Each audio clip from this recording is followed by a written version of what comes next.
习近平在中国中亚峰会上高调宣布“一带一路”的新成果与巨额援助时，镜头里是欢迎仪式、热烈鼓掌、歌舞升平，仿佛一场胜利的外交凯旋。但画面之外，西方媒体一片冷淡，网络疯传的却是另一种对比鲜明的景象：保镖多到让人窒息的夸张伟岸，和对习近平实事说的持续发酵。这是一场真正展示北京实力的出访，还是一出掩盖内部危机的外交演出？中共想用峰会告诉世界，习近平依然稳坐权位，但评论界却在问：如果一切真如看起来这么稳，为什么张又侠没事，何卫东和苗华却全消失了？本期希望世界，我们将从内部迹象、外部意象，深入揭开这场高调出访背后的真正政治风暴。你好，这里是希望世界要闻透视，我是王真。第二届中国中亚峰会17号正式登场，中共党魁习近平在峰会上做主旨发言。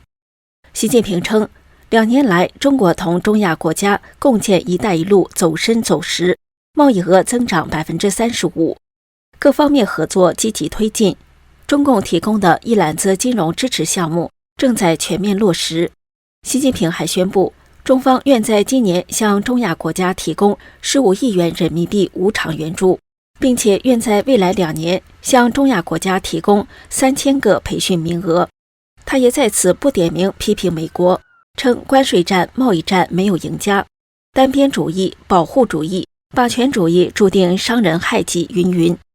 习近平于当地时间当日上午分别会见了吉尔吉斯斯坦总统扎帕罗夫、塔吉克斯坦总统拉赫蒙、土克曼斯坦总统比尔德穆哈梅多夫、乌兹别克斯坦总统米尔济约耶夫。会见后，双方都有宣布签署各种合作文件。习近平与东道主哈萨克斯坦总统托卡耶夫的会面，则是于他抵达的当日16号举行。习近平此行受到了东道主的高规格接待。他下飞机后，托卡耶夫在机场贵宾厅举行欢迎仪式，除了歌舞表演外，还安排了小朋友用中文朗诵诗歌。但看起来欢乐祥和的现场却遭到吐槽，习近平保镖多到让人窒息。习近平此次出访看起来风光无限，这让不少人认为，近期热传的习近平失势的传闻只是谣言，而非遥遥领先的预言。习近平目前仍大权在握。时评人唐静远则指出，这是一大误解。他表示，习近平丧权和宣布习近平丧权是2个截然不同的概念。他认为，习近平早已丧失权力，只是当局一直都没有揭开这个盖子，所以维持着习近平表面一切如常。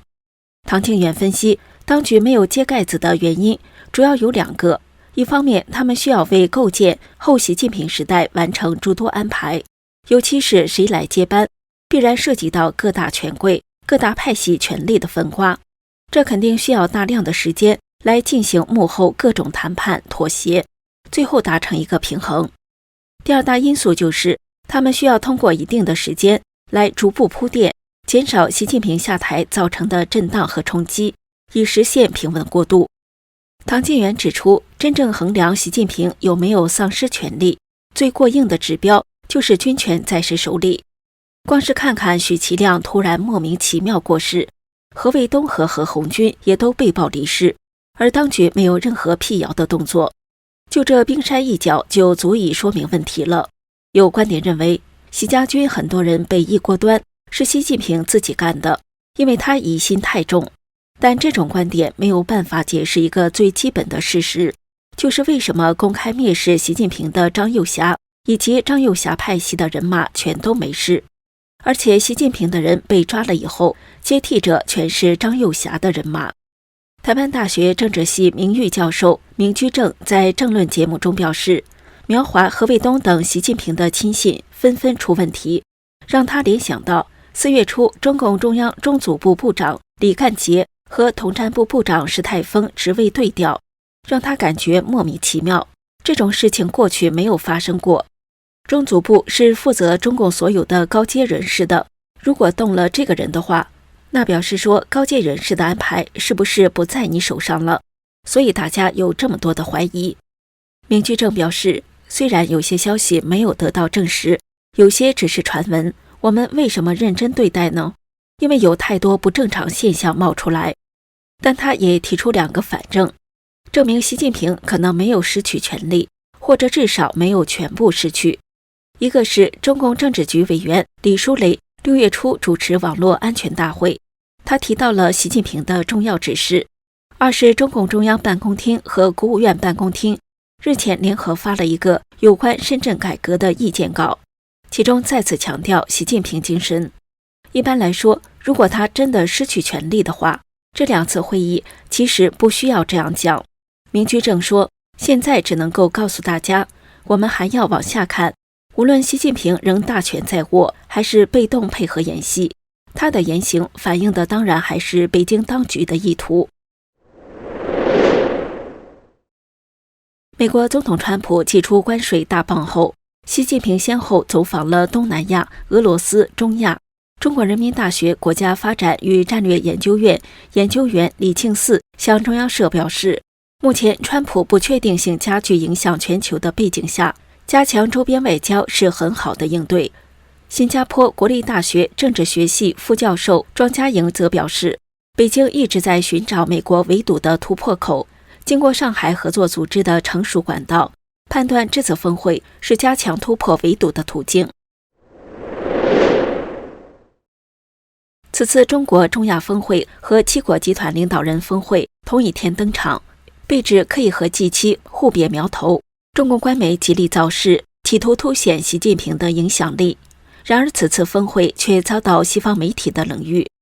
习近平已经到达哈萨克斯坦第2天，西方媒体都未形成系统性报道。相比之下，2023年的首届中国中亚峰会虽然也和G7峰会撞期，但在峰会召开之前， BBC 等西方主要媒体就已经开始了前瞻报道。因为大家现在都在关注伊朗和以色列之间的这个交战这是第一。第二呢，就是习近平这一次到中亚去这个中亚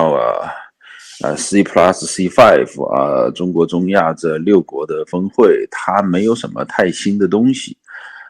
基本上就是仍然是一带一路。那么一带一路这是个老生常谈了，而且呢，中共现在也没钱了它也不像是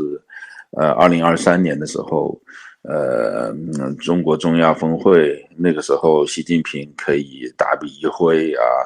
260亿，每个国家52个亿，现在他没钱了。美国总统川普16号表示，如果俄罗斯仍然是G7成员国，他相信俄罗斯不会在2022年入侵乌克兰。当记者问及是否也应该吸纳中国加入G7时，他表示这倒也不错，如果有人建议中国加入，我不介意。这一表态引发了不同的反响。川普他那个意思就是说，是他并不介意俄罗斯和中国来参加G7的会议，那么 G7 就变成 G9，那么主要的目的还是为了捍卫世界和平因为川普他主要的任务就是和平。那么现在这个世界上对和平最大的威胁呢，当然就是中共和俄罗斯。那么只要西方国家需要与俄罗斯与中共进行谈判，需要互相之间进行接触，他们来参加G7也不见得就是什么坏事多一个谈判的场合，多一个谈判的平台。这里是希望世界要闻透视，感谢您的陪伴与思考，请订阅、分享并打开小铃铛，一起在动荡中坚守真相，在黑暗中点燃希望。